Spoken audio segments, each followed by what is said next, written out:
This is a Kemp Oral History Project interview for the Jack Kemp Foundation with Flavie Charlie Flowers, a former AFL football player. We're in his home in Sandy Springs, Georgia, and today is Tuesday, August 16th, 2011, and I'm Brian Williams. Charlie, we've been asking people to start these interviews, just what first comes to mind when you think of Jack Kemp? Well, when I think of Jack, I actually think of one of the best friends I've ever had. And I think of his exuberance and his just joy of being who he was and where he was and what he was doing. He was a lot of fun to be with, and we had some serious moments too. We would go at it pretty hard sometime in debate. I would do it I agreed with practically everything he said, but I didn't want him to know it. So we had some great times together.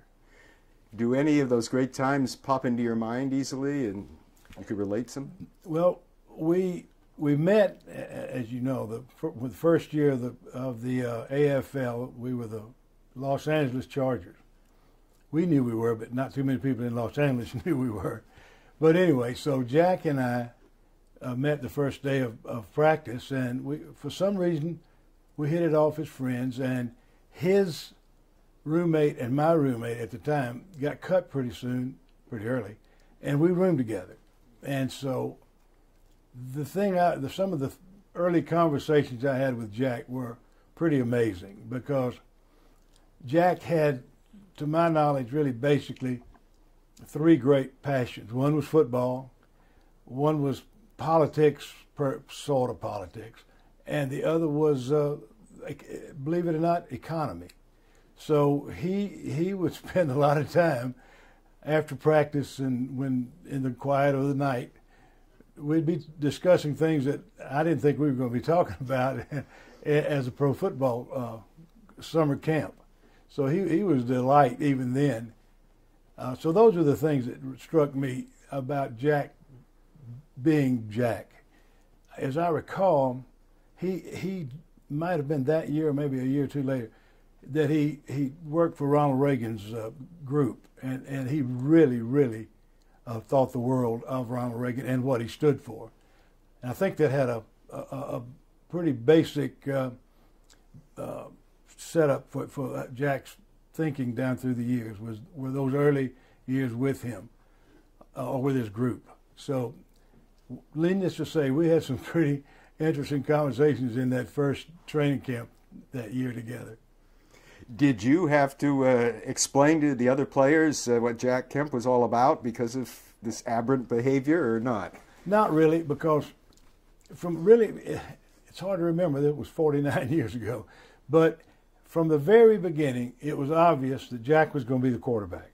I mean, he was clearly the best and had a cannon for an arm, as most of the ends and receivers could tell you. He had that, and for some reason he became our leader.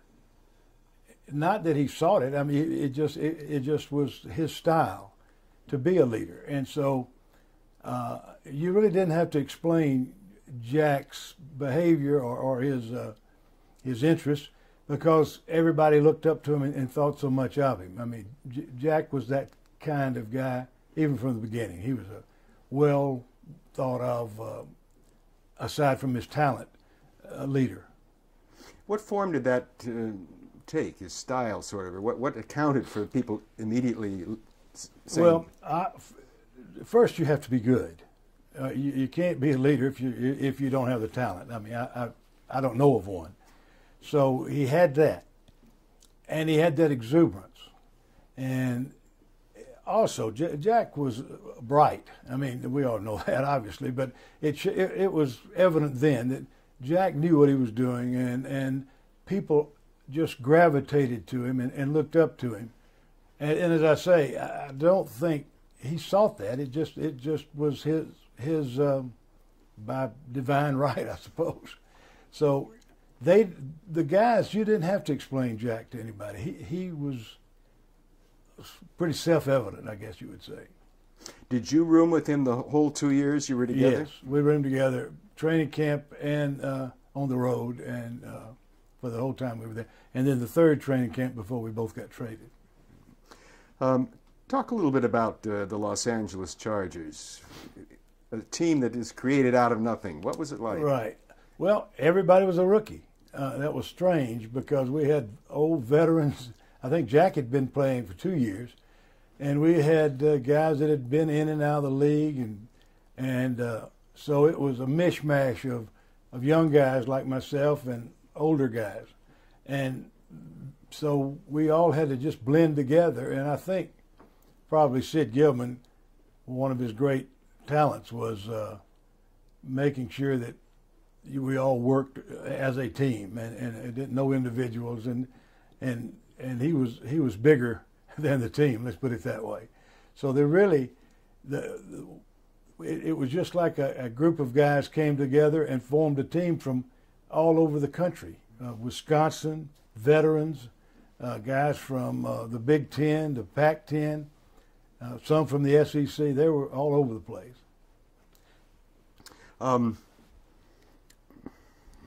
Yes, you were part of the team of the decade at Ole Miss. All right, the SEC team of the decade. Right. Well, that's true, but for a fullback or halfback or quarterback to be a part of the team of the decade, pretty good idea to have a real good team around you, or you're not going to be the team of anything.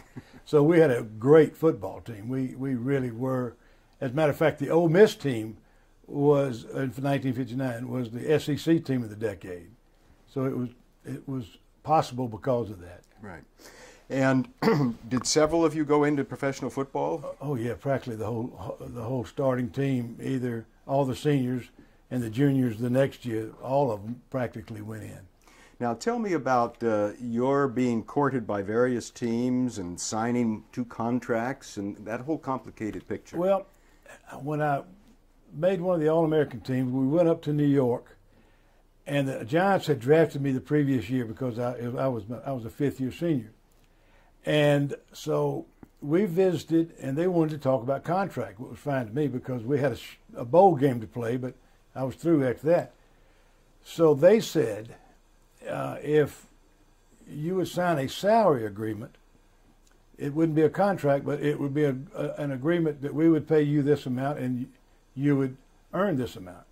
And I actually called back, and the coaches said, sure, you can sign a salary agreement. Just don't sign a contract. So I said, fine. So I signed what I thought was a salary agreement. And I got back, and the next thing I knew, somebody had said that my contract had been turned into Burt Bell in the league office. And I said, no, it hadn't either. But anyway, we went to court, and they admitted finally that they called it a slight deception, as I recall. And it was. So we won in court against the Giants. And so I never did really worry about it because I knew the facts. And I was a 3rd-year law student, so I had enough sense to know that if the facts were what I knew them to be, that was going to be the end of it. And that court case occurred before you joined Los Angeles? Oh, yeah. It was in May of before we went to camp in July. Now, review your thinking about why you were drawn to the AFL rather than the NFL. Well, there were several reasons. One is simply enough, being from the South, I didn't really like New York that much. It was not something that I was familiar with. And like most people, we were all enamored with California. I mean, having never seen anything resembling California, I just had an idea of what it was. So it wasn't that. So it was that I liked that more. And the Giants, by then, see, I hadn't signed with San Diego, but by then I was so mad at the Giants for what they were doing. And I realized that it was just the 2 leagues going at it, that I was just caught in the middle, that it made it impossible for me to play for the Giants. So I just had a bad taste about the whole episode. Did other NFL teams court you? No, they couldn't. I would have been drafted by the Giants after my junior year in football, actually my fourth year in college. Now, what kind of transactions did you have with Los Angeles Chargers before signing on? How did that work? As I recall, they came down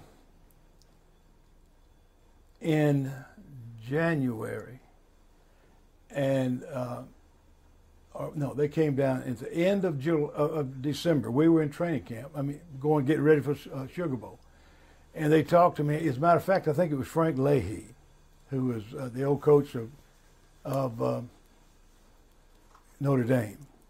Now, this was a long time ago, but he came down and talked in general about what my contract would be, and so then after the Sugar Bowl, I forgot who represented the Chargers, but they came down, and the things that they said they would do were so I signed in New Orleans after the game that night. So, and then that's when the brouhaha started. Hey, Brian. Yeah. Let's pause here for a second. Yeah. Is that me? So, do you have any recollection of well, no, let me ask you this. Did you have contact with Sid Gillman before the first day of practice? No, I did not know him. And when you were going through these negotiations, both with the Giants and then with the Chargers, did you have an agent? No. This was before the age of agents? As far as I know, I don't know of anyone who ever had an agent. I mean, prior to our signing. So all of you guys were doing this on your own? Pretty much, unless you had a friend who might have been a lawyer from your hometown or something that could help.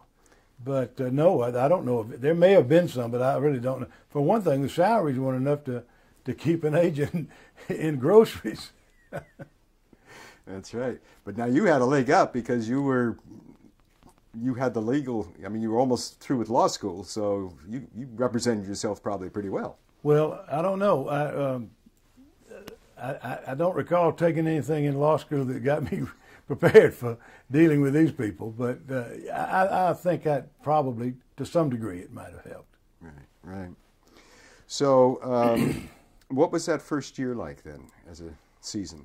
Well, it was just football, and everybody was bigger. And, of course, I came from a pretty tough league in the SEC, so it wasn't that big of a leap that I thought it was going to be. Like I say, everybody was bigger and maybe a little faster. The game was a little faster, and it was a totally different form of football than we played at Ole Miss. Because at Ole Miss we rolled out, and the quarterbacks were all sprinters, and they had to get outside, and they were part of the running game. And Jack tried to be, and he would get killed, and we would say, "Jack, can't you go out of bounds?" And he'd say, "I meant to, but I forgot." And he would just come back all upside down. So it was the pro football, the difference being it's a passing league, obviously. And I did not come from a passing league. So in that respect, you had to learn different forms of football, like pass protection and that sort of thing that was not alien to me, but we didn't emphasize it at Ole Miss. Well, Kemp was famous for scampering around in the backfield and holding the ball for a long time. That must have put a lot of pressure on the offensive line. Yes, and he wore these junior high pads, and he wore the least amount of pads he could wear. But when he had the football and when he was scrambling, somehow I got the impression that he thought he was Ollie Matson or somebody, because he would go tearing down the field and just get wiped out and not go out of bounds. And Sid would get on to him, and the players would get. And he said, "Oh, I meant to, but I couldn't do it," And did he suffer concussions in those first couple of years? Do you imagine, or not? Back in those days, we had concussions and nobody knew about it. We had concussions and came back in the second half of the game. Might not have remembered a lot of it, but you played. So I don't know. I don't recall concussions. That's a modern phenomenon. Rightfully so. I'm not dismissing it, but we didn't get any special time off for a concussion. Describe Sid Gillman as a coach. What was he like? He was brilliant. He was a great offensive mind. He was tough, and he would be your friend after you were no longer playing for him, and he would be your friend in the off season. But during the football season, you were just something, a cog in his machine, and that's all you were, as far as I could tell. Maybe with the exception of Jack, of the quarterbacks. They were different, because they met all the time together, and they ran the offense, and so they had a different relationship. As far as we were concerned, you just did your job, and then he would be your friend later. Was he really tough on you? Yes. He was not so much tough as he was demanding, and I don't know that he was ever truly satisfied with what he had. Very few people know this, but Lance Allworth ended up playing in Dallas, I think. Paul Lowe got traded. Keith Lincoln, who was a great football player, ended up somewhere else. John Haley, I think, ended up in either Green Bay or Houston. All these guys, Sid always kept looking for somebody he thought was better. And sometimes they were, and sometimes they weren't. It was not for me to say. And what was Baron Hilton like as an owner? He was a fine gentleman.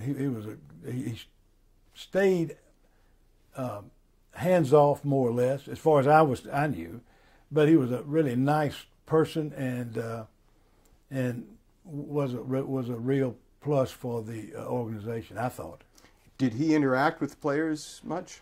A little bit, not a lot. I guess he was busy with whatever he was doing with the Hilton Corporation, but some, and always pleasant and always upbeat, and was a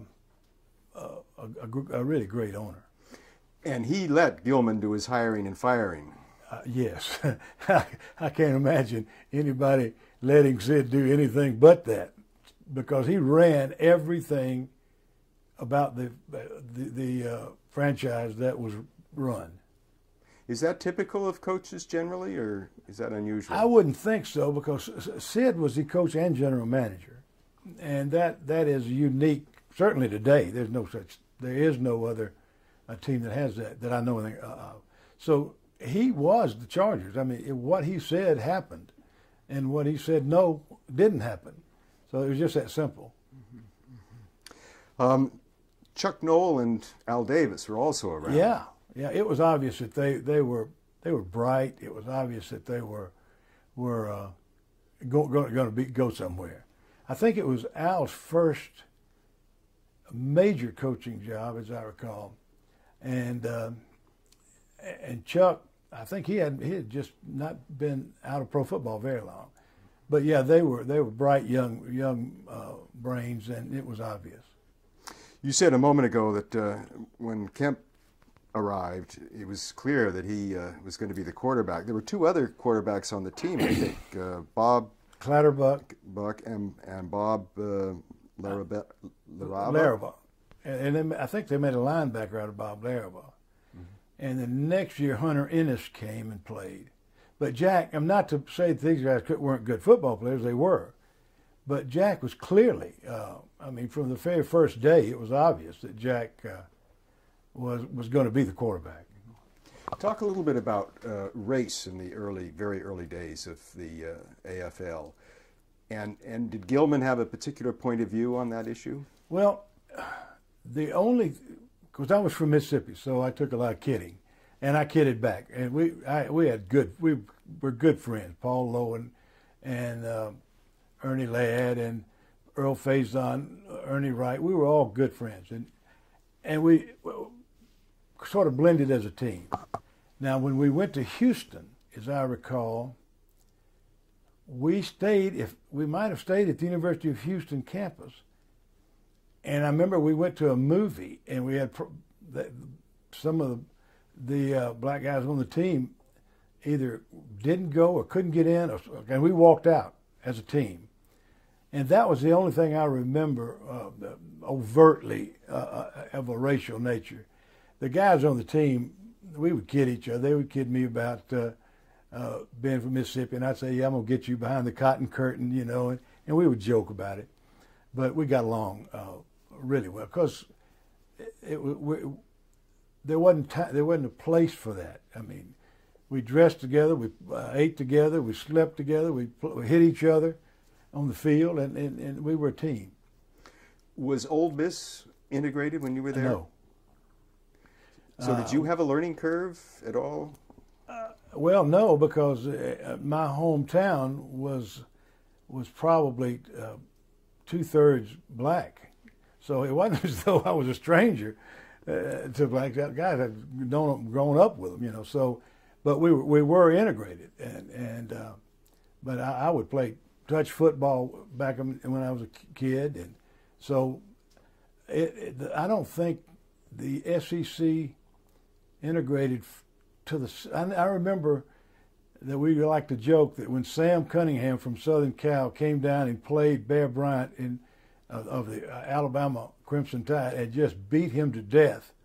And I said that did more for integration in the South than anybody else, because Bear Bryant said, we can't win without African Americans on our football team. So he immediately got good football players that way. So that kind of broke the ice. I don't know what year it was, but it was the year after Sam Cunningham beat him so bad in Birmingham.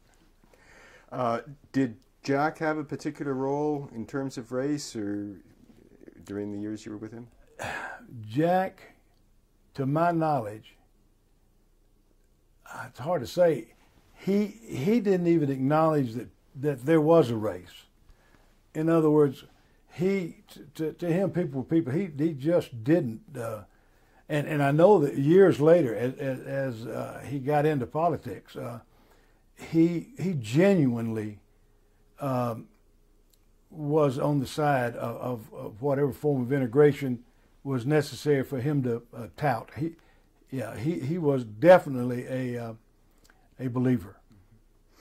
Now, the '61 season was a real step up for you. You went 12-2. Yeah, we went 10-4 the first year and got beat by Houston.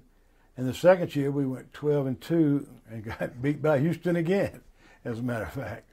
But yeah, going to San Diego was just a wonderful, wonderful experience because people cared. I remember one year, the first year, we played the New York Titans, and I think it was to cinch the AFL West Division. And in the Coliseum, there were less than 10,000 people there. You could hear individual people yell. And I looked, 100-something thousand empty seats, or 90,000 empty seats. So when we went to San Diego, it was amazing the difference. They really cared. They came out for us. The exhibition games even, they had a big crowd. So it was like night and day. And that was Balboa Stadium. Balboa Park. And they had to, as I recall, they had to do a lot of work prior to our coming down there. Now, the '62 season was pretty awful. Well, yeah. I always said it's because they traded Jack and me, but I don't know. Well, that's my next question. How did you account for that? Well, Jack, as I recall, I had gotten traded a little bit earlier, but Jack, I think, broke a finger or something, and they had to go with John Hadle, who was a rookie. And by then, the league had gotten kind of tough. It was the third year. And so, as I recall, they went like 4-10-3. Yeah, something like that. Or 4-10. Right. And I don't, by then, I was either playing for New York or hurt. So I lost contact with exactly how that happened. Because when I left them, they had enough talent to beat anybody. But obviously, they missed Jack.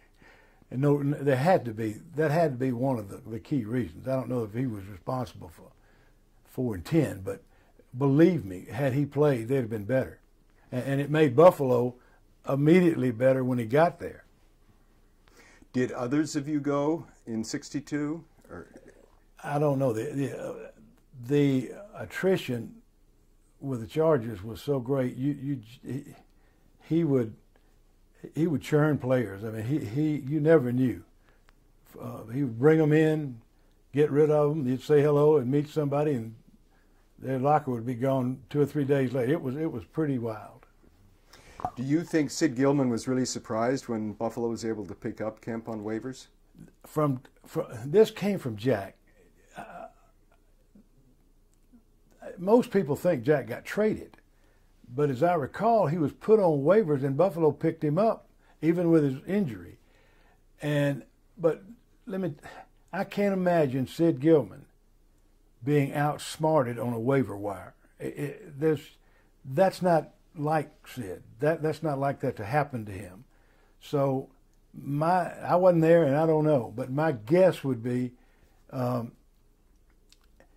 he felt that maybe for public relations or something, that would be the way to get rid of him. I don't know. I don't know why he did it, because Sid was too. All he had to do was pick him up in 24 hours, and he could have done that had he wanted to. So no, I think he knew what he was doing. That's just me. I have no way to know that. And you and Jack never discussed that? Well, not down to the nuts and bolts, but just that how surprised he was that he was put on the waiver wire with a, as I recall, a broken finger. And it sure got well quick with Buffalo. So you would. When did you leave for the Titans? As a matter of fact, it was strange. I left the Chargers, went out to a motel. The Titans came in, and we played the Chargers the next week in the last exhibition game.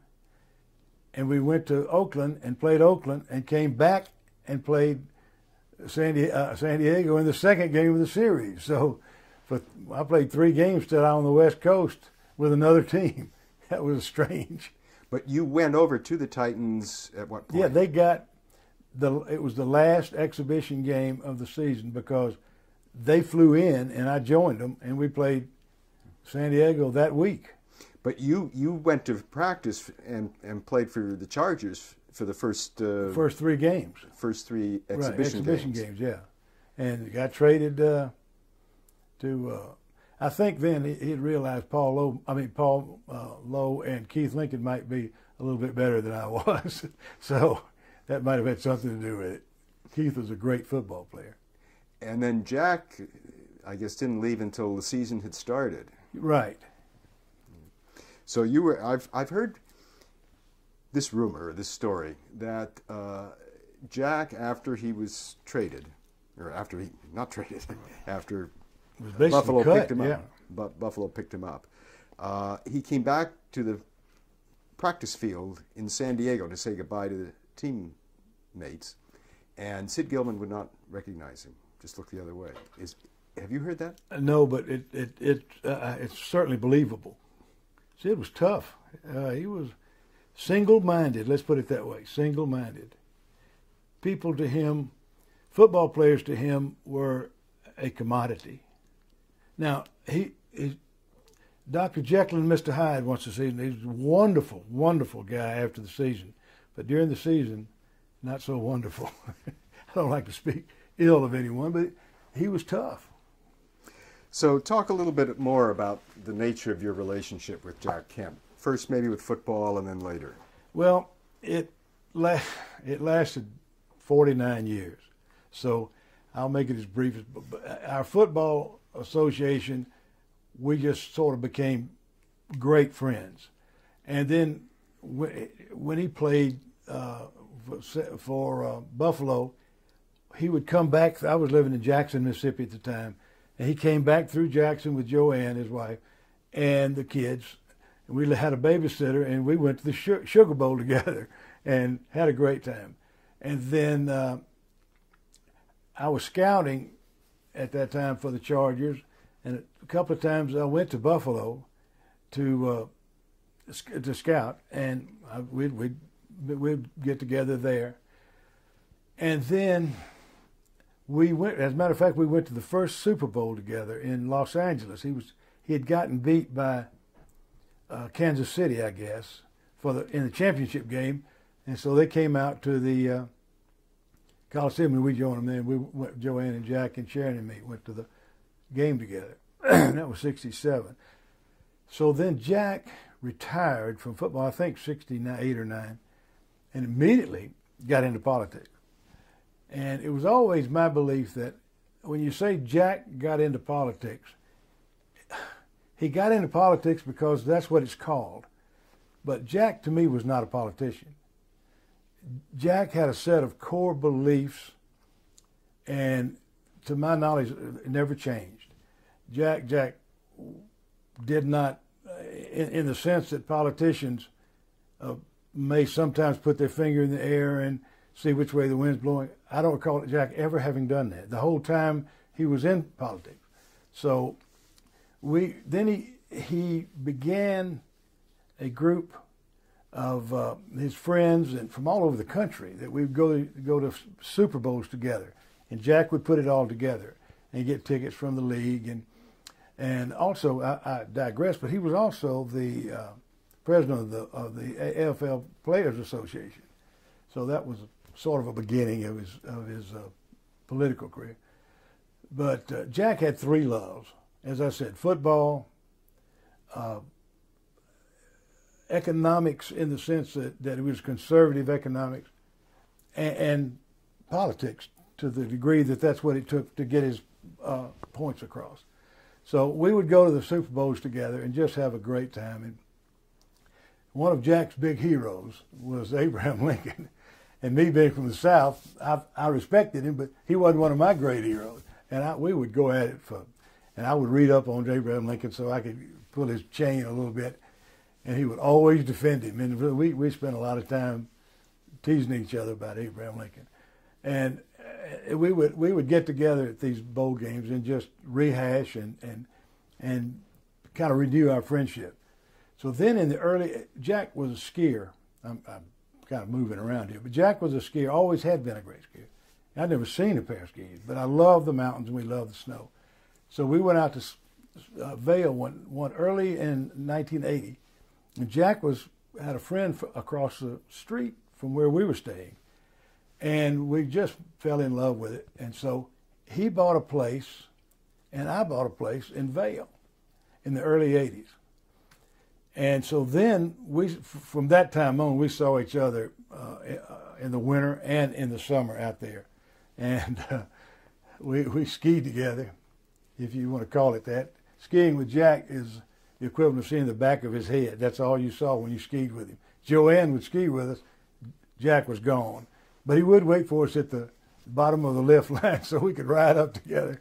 And so we skied together for years and years. And I got a little bit better, and thank goodness. And we really cemented our friendship, if that's the term, over those years, because we saw each other.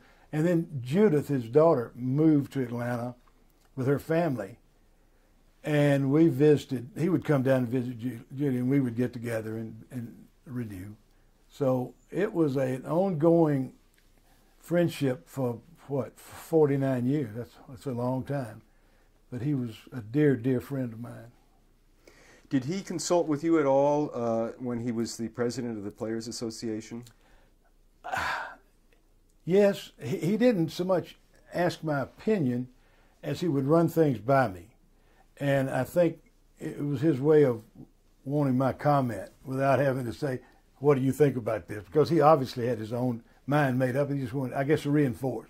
So he would call and he'd say, what do you think? Well, I was not am not now, nearly as pro-union as you need to be president of it. So we disagreed quite a bit about that, good-naturedly, you know. So, but yeah, he would call, and not often, maybe 3 or 4 times. In your judgment, was that an important part of his life? Yes, I think so. He took it seriously, let's put it that way, and it was an important part of the league's life. So therefore, it whether you wished it to be or not to be, it turned out to be important for everybody's sake, because they were combining the two leagues, and that was a pretty difficult thing to do. And he was right in the middle of that. So, but he didn't ask my advice about any of that. That was over my pay scale. Any other vivid memories of your times with Jack Kemp as a friend? Oh yes, gosh, we would. The most vivid, obviously, were the years and years we spent in Vail together. Being Jack, everybody who was somebody in Vail, Colorado, loved him and befriended him, and because of that, I got to know so many people. And he would have parties at his condo, or if he was invited to someone's party, like Dr. Stedman or somebody, he would make sure that we got to go. So we spent a lot of social times, and I would say this: of all the food I've ever eaten in my life, Mexican food was something I had never considered a meal. Jack loved it. Joanne loved it. And so we must have eaten 100 Mexican dinners with Jack and Joanne and in Vail. They loved it. Matter of fact, going to dinner with them was going to Mexican dinner. They loved it. So yeah, we had a lot of memories in Vail, social as well as skiing. We did just about everything together. What was Jack like as a social being? He was effervescent. He was always up. He truly liked people, and people could tell that. And the people flocked to him. I mean, he had to be the most popular guy in Vail, Colorado. I mean, I think he ended up making the 4th of July speeches or something for their in the big stadium that they had there, and he was a very social type person, and to my knowledge, the leaders in Vail, if they had a party and he wasn't there, it very much surprised me. Excuse me. Some public figures are on stage, and then when they're off stage, they're quite different. Was that true of Jack, or not? No. Jack was not multifaceted. What you saw was what you got. When people tell what kind of politician was Jack, I don't think of Jack in terms of being a politician. Politics was what he had to enter to do what he wanted to do. He had a core set of beliefs, and to my knowledge, they never changed. They may have evolved one way or the other, but they never changed because we discussed them hours on end. And he, like I said, his really joy was conservative economics and this country. Those were the two things that, and I think he realized that to do that, you had to get into politics. So that was my belief, my understanding of his. But Jack was not multifaceted. What you saw was what Jack was. I've heard the word impatient a lot in regard to Jack Kemp. Is that appropriate or not? I would say that of the top 10 impatient people in the United States, he would have to be numbered amongst them. He absolutely had no patience. He skied that way. He thought that way. His mind was so active, and it was a standing joke. He couldn't stand in line. Let's go. You know, he was he suffered waiting poorly. Let's put it that way. Well, did that ever become a distraction, sort of, or make it hard to feel intimate with the guy? Well, it may have distracted Joanne, but I thought it was funny. I mean, we got a kick out of it. Everything Jack did on a human nature always broke me up because he was so not naive. That's not the term to use, but he was so open that in his social thoughts and in his friendships, you could tell what he was thinking, you know. And so to me, that was just a facet of him that I thought was amusing, you know. Would transparent be a good word to use? Yes, because he had no guile. I mean, he did not hide in a shadow. As I said a couple of times earlier, what you saw was what you got. That was Jack, and I think that way even in Congress, that I think they had to get used to somebody speaking from the heart and the head, and he did. To my knowledge, I don't recall him varying from his core beliefs. Did you do much riding around with him in an automobile? No, only if I was driving. No. Tell me about that. Well, Jack drove like we were talking. His impatience. He thought that he might have been the only car on the road, and I would say, Jack, you're too valuable, and I love myself too much for you to kill both of us. And he would just break up laughing. What do you mean? You know. So no, he part of his persona was the way he drove, right? And it was just about everything that Jack did, you could find some way to find amusing and mildly hilarious about it, because he was so open. I mean, no guile whatsoever. But also dangerous, being a passenger. No? Well, the thing to do is not to be a passenger any more than you had to be. Luckily, out west there was plenty of room, and 4-lane highways on I-40, 70. Mm-hmm. He retired from the Bills and ran for Congress in 1970. Mm-hmm. Were you at all involved in that campaign? Or? I knew he was doing it, but not at all. No, that was over. I didn't get involved. And did he consult with you at all about entering politics or not? We talked about it. I wouldn't say he consulted, because he was his own man. He was going to do what he wanted to do. So I don't recall there being much doubt or much indecision about him doing it. I think he planned to do it. I don't recall him saying, I'm wishy-washy. I don't know what I'm going to do. I don't recall that. The whole time, I think he knew what he was going to do. And you followed his career pretty closely? Oh, yes, absolutely. Critiqued it sometimes with him, just for meanness, because I knew him so well. I knew what would jerk his chain a little bit, and I would do it. You make reference to this in several places as being a kind of joking or thing, but were there ever times when you really clashed ideologically? It would not really, because I'm a conservative Republican too, and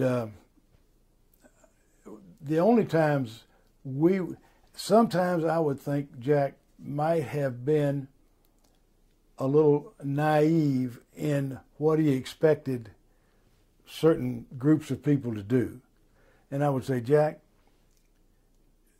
they're going to love you, they're going to shake your hand, and they're going to be friends with you, and they're going to go to the polls and vote against you. And he said, I don't care. And so that was, that would be the only form of advice I would give. He already knew it. So there wasn't much, he was so successful that there was not much. I remember when he was head of HUD, I was visiting him, and he was in his office, and a senator from New York called, and they talked about this, that, and the other, and Jack said, I've got to write him a letter and tell him such and such and such. I said, Jack, he was on the phone 5 minutes ago. Why didn't you just tell him? He said, Charlie, you don't do that that way here. I said, okay, leave me out of it. I would have told him on the phone and saved the letter. He just laughed. He said, no, it doesn't work that way. So I didn't get, I was not one to give him meaningful advice. He didn't need it. Were there times when you were with him when he was down?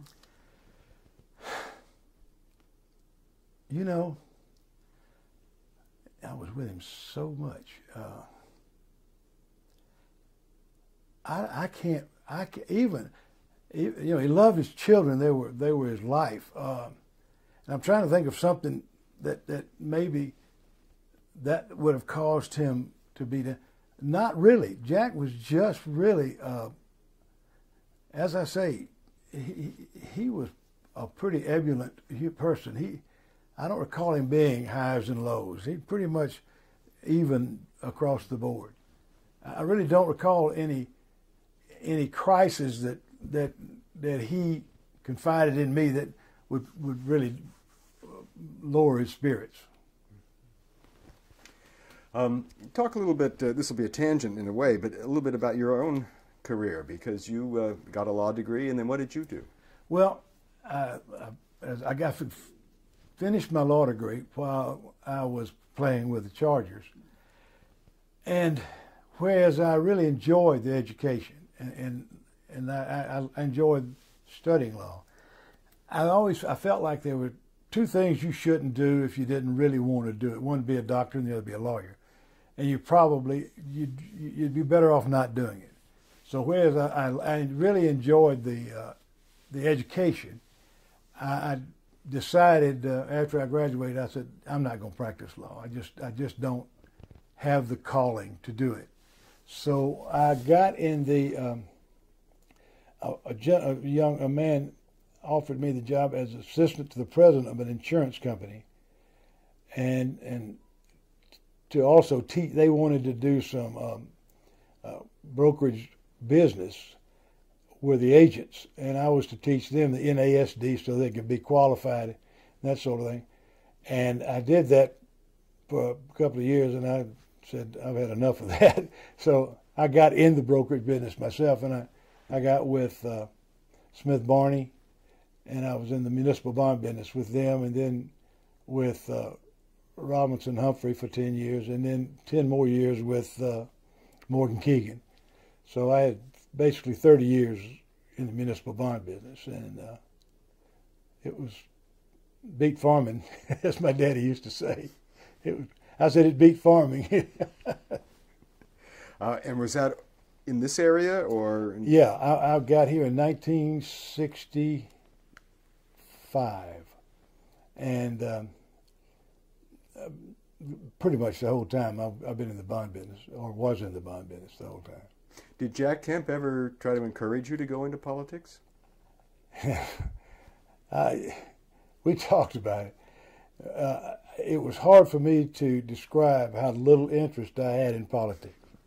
I just can't abide some of the things that take place in politics. It's just, I can't do it personally. And I knew that I wasn't cut out to do that. And so we talked about it, and I think he agreed with me 100% that I shouldn't do it. And I was never interested, attempted to be in it. Do you recall your last contacts with Jack? Sad.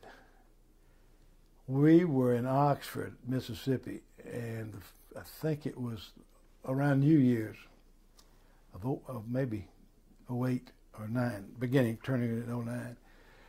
And Joanne called, talked to Sharon, and then Jack got on the phone and told me about the cancer.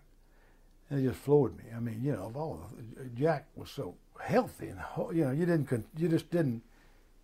you put him, his longevity was never something you considered, and it just floored me. I mean, it was, and then we would talk intermittent as he got worse and worse. We would talk to Joanne, talk to Jack, and it was one of the saddest 4 or 5 months I've ever had in my life. It was tough.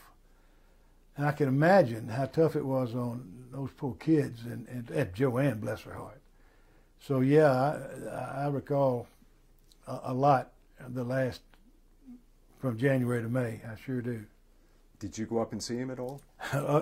As luck would have it, I was in the hospital myself with a kidney problem when I was supposed to go up to see him. And so I couldn't go. And they had a huge, as you well know, turnout and everything, and I couldn't. I was in a hospital bed, and it was tough not being able to go because I wanted to say goodbye to him. How do you think he should be remembered? I think that Jack should be. I think his strongest points, whether you agree or disagree, was his belief in what he was doing and what he believed in, and he never varied. He never wavered, and you could always know where he stood. And I think he was obviously Ronald Reagan. When you say that, you're talking another stratosphere. But I think Jack was right up there in the conservative movement. When you think about who we had prior to that, Jimmy Carter and for Jack and these people to bring the conservative movement forward, and to my way of thinking, just me, put this country in its best state that it had been in maybe ever. And I think Jack had a big part to do with that because he was one of in the forefront of the conservative fight, never backed down, but always, but not vitriolic or mean-spirited. He was always up about it. And whereas he might jokingly tease someone on the other side of the aisle, I don't think he made enemies on the other side of the aisle. I think they respected him, even if they disagreed with him. He could disagree without being disagreeable, I guess is the term. Do you think he would have made a good president? Yeah, as a matter of fact, I do. Because I agree with his politics. And so you can imagine what I think about what's going on right now. But so, yeah, I think he was smart enough to surround himself with some really, really bright, strong individuals, and which I naively think helps make the presidency. I don't think one man can be that multifaceted, but yeah, I think he would do that, and I think he would listen to their advice, especially if he agreed with them. But I cannot see how he would have failed as a president because he had a lot of the same attributes as Ronald Reagan. He had on the surface a simplicity that below the surface was not. He was pretty complex individual, and he had a way of pouring oil on the waters. He had a style about him that people gravitate toward him, even those people who he vehemently disagreed with, and vice versa. So yeah, I think he could have been a good president. And you don't think with his energy level that he might have burned out with the responsibilities of the presidency? No, I don't think he. I think burnout was not a word in his vocabulary. Let's put it this way: certainly in the 49 years that I knew him, I never saw him remotely trending that way. He was a pretty up guy. In '69, Pete Rozelle resigned as commissioner. Did Jack ever express an interest in that position? Something triggers something in my memory, but I don't recall that it was serious. I mean, it may have been, but if it was, I was not privy to it for some reason, and I really don't know what went on behind closed doors, so to speak. And but certainly he would have been a good candidate for that. Are we leaving anything unsaid that you're gonna, when I get out in the car there, you're gonna say, "Why didn't I tell him that story?" Oh, stories. Now that's another. Well, let's have a little story section here. Well, let me think of a funny Jack Kemp story. One of the funny stories, when Jack would get at the top of the ski lift and start skiing, I said, Jack, please post your children on both sides of the ski run to warn the people that you're coming, because you're going to kill somebody. And I can see in the Denver Post, Kemp kills child, and he would die laughing. No, I'm better than that. Whoom, down he would go, 100 miles an hour. Never stopped, just kept going. And I would think, oh my goodness, is he going to make it this time? But he was such a great skier. And so one of our, and Joanne was on to him all the time about skiing so fast. But he wasn't out of control. To a Southerner, it appeared that he was out of control, but he really wasn't. And so I was always on him about that. And but when one of the funny things, I'd go over to his house in Vail, and invariably, and I don't know how he got them, but there would be the Washington Post, the New York Times, the Denver Post, and the Wall Street Journal. And he would have read what he wanted to read in all of them. And he said, and we just really wanted to discuss it. I mean, when we sit down, that was the topic of the day. He wanted to discuss something. He would be irate about something he read in the New York Times and Washington Post, and be happy about something he read in the Wall Street Journal. And so we would go down through that to have that discussion. Because his interest, it was his interest in public service. I keep saying politics. Jack, to my way of thinking, was not a politician. He was in politics, but the pejorative term politician, he was not. And so his zeal for public service would come out even on vacations when he would read all these papers and something would trigger him and he would go off and he would either be really happy or mad as he could be. And so, but that was Jack. That was Jack. Beloved. And I really, like you say, the people that ran the gamut of the people who loved Jack or liked him a great deal. It would go from guys he knew in 1960 in pro football all the way to the last day. If you knew Jack and understood his foibles and his little quirks, you had to love him because he was just wide open for everybody. And like I say, if you took the trouble and didn't prejudge, then even if you were his enemy politically, you had to like him. Thank you very much. You bet. For this interview. Okay. Good.